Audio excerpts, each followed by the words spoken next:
Je vais enfin te dire ce que c'est vraiment le droit. Car en France, on a une certaine image du droit, on a une image d'ailleurs qui est assez négative. Pour beaucoup de personnes, le droit, ça se résume à apprendre des codes, à apprendre des lois par cœur. Pour beaucoup de personnes, quand on fait des études de droit, c'est forcément pour devenir avocat ou pour devenir, par exemple, notaire. Et puis, ce qu'on entend aussi souvent, c'est qu'à la sortie des études de droit, on va faire un métier qui nous rapporte beaucoup et donc on va être super riche. Toutes ces choses, c'est l'image qu'ont la plupart des gens du droit. Eh bien, cette image, elle est en réalité loin, très loin de la réalité. C'est ce que je vais te montrer dans la vidéo parce que je vais te parler du droit, ce que c'est vraiment, ce que c'est véritablement le droit. Alors je précise que c'est pas du tout une vidéo qui va faire la promotion du droit et des études de droit. Ce n'est ni une vidéo pour le droit et les études de droit, ni une vidéo contre. Dans cette vidéo, je vais simplement te donner mon expérience et je vais te dire ce que c'est que réellement que le droit. Et je vais te montrer notamment que le droit, ce n'est peut-être pas forcément ce que tu crois, ce qu'on pense d'habitude. Alors juste avant d'aller plus loin, je me présente très rapidement. Moi c'est Jurixio, je suis enseignant en droit et je fais aussi des vidéos sur YouTube en ce qui concerne l'orientation, en ce qui concerne le droit et sur les études de manière générale. D'ailleurs si tu es étudiant et que tu as besoin de motivation dans tes études, je t'invite à venir me rejoindre sur Instagram où je booste quotidiennement, je booste les étudiants pour qu'ils réussissent leurs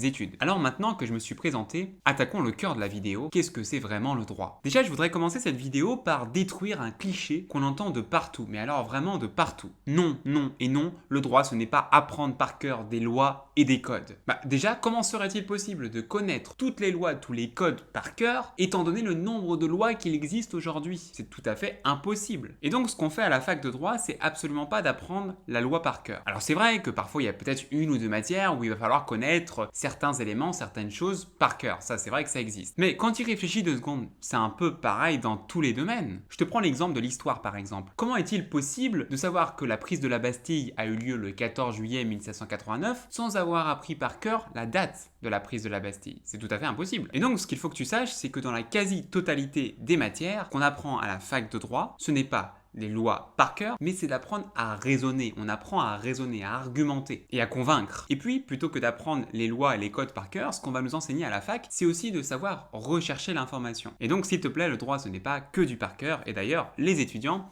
ne passent pas leur journée, par exemple, à surligner leur code civil. Tu te doutes bien que si c'était juste ça, tout le monde réussirait. Ensuite, est-ce que si l'on fait les études de droit, c'est forcément pour devenir avocat? Non, non et encore non. Alors certes, c'est vrai que le métier d'avocat, c'est celui qui peut-être représente le plus les études de droit. Quand on pense à droit, on pense directement à avocat. Mais heureusement qu'on ne fait pas du droit que pour devenir avocat. Sinon, je te laisse pas imaginer le nombre d'avocats qu'il existerait en France. Déjà qu'à l'heure actuelle, il y a 70 000 avocats en France, t'imagines le nombre d'avocats supplémentaires qu'il existerait? Donc vraiment, ce qui est important de bien comprendre, c'est qu'on ne fait pas forcément les études de droit pour devenir avocat.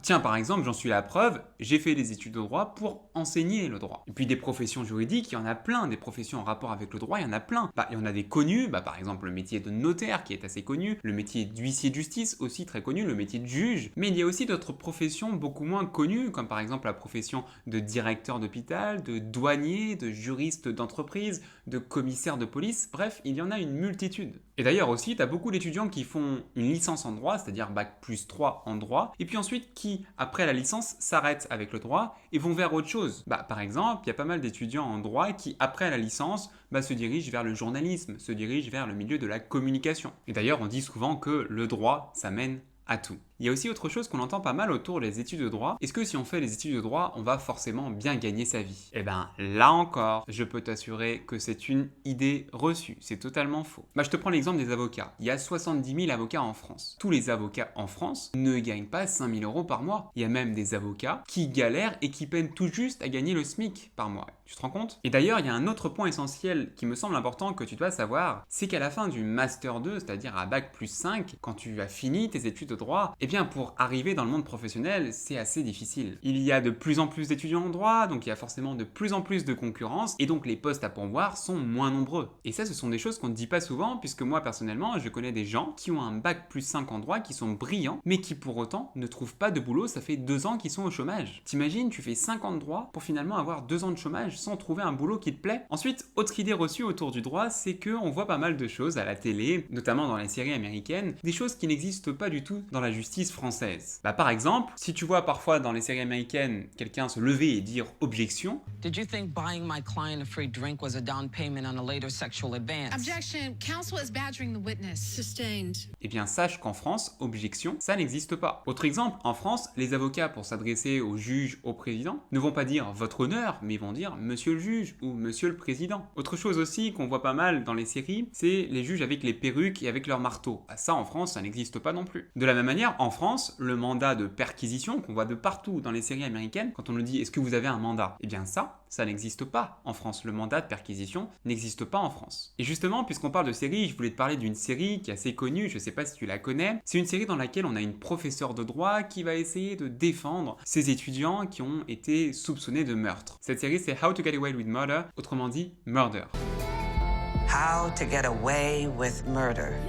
Eh bien, est-ce que la fac de droit en France, c'est comme dans How to Get Away with Murder? Eh bien, je suis désolé de te dire ça, mais absolument pas. Ce n'est absolument pas le cas. La fac de droit en France, ce n'est pas Annalise Keating qui débarque dans l'amphi et qui t'apprend à défendre quelqu'un qui est soupçonné de meurtre. Ce n'est absolument pas comme ça. Et d'ailleurs, puisqu'on parle de murder, je vais te raconter une petite anecdote personnelle. À chaque début de semestre, ce que j'aime bien faire avec mes étudiants, c'est que tour à tour, ils vont se présenter à moi et à leurs collègues. Ils vont me dire concrètement qui ils sont et pourquoi ils font des études de droit. Et bien une fois, et ça m'avait marqué, une étudiante m'avait dit qu'elle s'était inscrite à la fac de droit parce qu'elle avait beaucoup aimé la série Murder. Bah je peux te dire qu'elle était pas mal déçue. Et en fin de compte, elle s'est vite réorientée. Il y a aussi un autre truc qu'on voit pas mal dans Murder, c'est que les étudiants prennent la parole dans l'amphithéâtre, ils lèvent la main, il y a une grosse interaction. Est-ce que ça existe en France? Sache qu'en France, ça ne se passe pas exactement comme ça. Déjà, c'est des grands amphithéâtres en France, et puis c'est assez difficile de lever la main pour prendre la parole et pour poser une question au prof. Ensuite, il y a autre chose sur lequel je voulais revenir à propos des études de droit, et c'est une chose qui est assez en réalité méconnue. On entend assez souvent que la fac de droit accepte tout le monde, que n'importe qui peut aller en fac de droit. Alors c'est vrai qu'il n'y a pas véritablement de sélection à l'entrée à la fac de droit. Et est-ce qu'il existe en fac de droit à la fin de la première année un concours comme il peut exister en fac de médecine? Eh bien, a priori, à la fin de la première année de droit, il n'y a pas de concours, il n'y a pas de sélection. Alors toutefois, il faut quand même avoir conscience d'une chose. C'est que si sur le papier, il n'y a pas de concours, il n'y a pas de sélection, il faut quand même avoir conscience qu'il y a une sélection qui ne dit pas son nom en première année de droit. En fait, étant donné qu'il y a énormément d'étudiants en première année de droit, eh bien, il y a une sorte de sélection implicite qui se fait. Concrètement, il est fait en sorte de réduire au maximum le nombre d'étudiants en deuxième année de droit. Pour te dire, par exemple, le taux de réussite dans certaines facs en première année de droit tourne autour de 15-20%, c'est-à-dire à peu près un étudiant sur 5. Donc, en quelque sorte, c'est quand même une sélection qui ne dit pas véritablement son nom. Et une autre question aussi qui revient pas mal, c'est est-ce que lorsqu'on est à la fac de droit, eh bien, on n'a jamais cours? Alors là, oui et non. C'est vrai que par rapport au lycée, il y a beaucoup moins d'heures de cours qu'au lycée. Quand on est à la fac, en moyenne, par semaine, les heures de cours, c'est 20-25 heures de cours. Pour autant, même s'il y a moins d'heures de cours par rapport au lycée, il y a beaucoup plus de travail personnel, beaucoup plus de travail individuel à faire chez soi, il y a beaucoup plus de boulot. Personnellement, moi je me souviens que lorsque j'étais à la fac de droit, lorsque j'avais pas cours, eh bien j'étais toujours en train de bosser, même les week-ends, j'avais jamais de week-end. On entend aussi assez souvent que les étudiants en droit sont arrogants et ont la grosse tête. Est-ce que c'est vrai? Eh bien là encore, j'ai envie de dire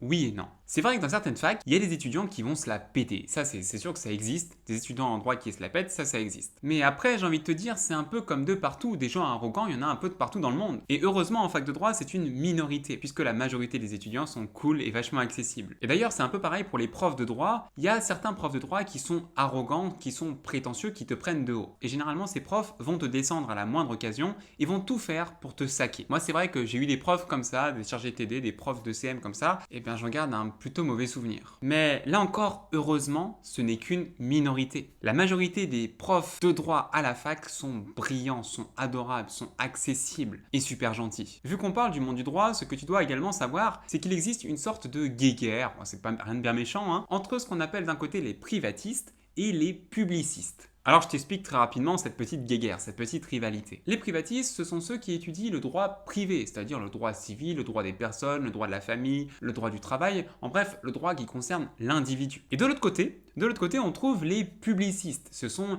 les étudiants, les juristes qui font du droit public, c'est-à-dire du droit qui concerne l'État, l'administration, les collectivités territoriales. Et bien c'est vrai que souvent, on aime bien se lancer des petites vannes. Sincèrement, on se taquine plus qu'autre chose. Cette guéguerre n'en est pas vraiment une parce qu'au fond, on s'aime tous bien. Cœur sur vous les publicistes, je vous aime. Et bien voilà, j'en ai terminé avec la vidéo. Si t'as bien aimé la vidéo, n'oublie pas de mettre un gros pouce bleu, de la liker, et également de venir t'abonner à ma chaîne pour recevoir d'autres vidéos de ce genre. Pour cela, t'as juste à cliquer sur le bouton s'abonner et d'activer les notifications. Pour toi, c'est peut-être un détail, mais pour moi, c'est tellement important d'avoir votre retour et votre soutien. Et puis, je voulais te poser une question. Si tu devais résumer en un mot le droit ou les études de droit, quel serait ce mot? Réponds en commentaire, je lirai tous vos commentaires personnellement. Pour moi, le droit, par exemple, le mot qui caractérise le droit, c'est la rigueur. Le droit, les études de droit t'apportent énormément de rigueur. Allez, je te dis à la prochaine et surtout, ne cesse jamais de croire en toi.